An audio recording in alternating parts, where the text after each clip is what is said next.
Nori greitos vakarienės receptų, spausk like, dalinkis su draugais ir rašyk komentarą daugiau vakarienės receptų. Tau visą laiką atrodo, kad įdarytos paprikos yra žiauriai sudėtingas patiekalas ir užimantis labai daug laiko. Aš šį patiekalą pagaminau per 15 minučių, žinoma, dar orkaitėje jisai kepia apie 40 minučių, tačiau pats gaminimas yra labai greitas ir nesudėtingas. Kviečiu tave išbandyti šį receptą. Tau reikės paprikų, reikės maltos jautienos, pievagrybių, ryžių, keletos kiaušinių ir alyvuogių aliejaus. Tai žinoma, prieskonių tavo mėgstamų.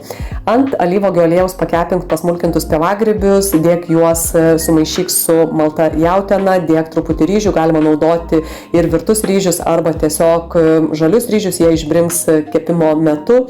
2 kiaušinius dėk, tavo mėgstamus prieskonius. Aš dėjau druską, juoduosius pipirus, smulkintas petražoles, džiovintą česnaką, rūkytą papriką, ciberžolę. Ir nupjovę viršutinę paprikos dalį, įkimšk paprikas ir uždenk su paprikos viršutinę dalimi. Ir apšlakstyk alyvuogių aliejum, taip pat druska ir šauk į orkaitę ir skanauk. Rekomenduoju vakarieniai dar prie šio patiekalo turėti papildomai žalių daržovių, tai gali būti rūkala ar kitos salotos.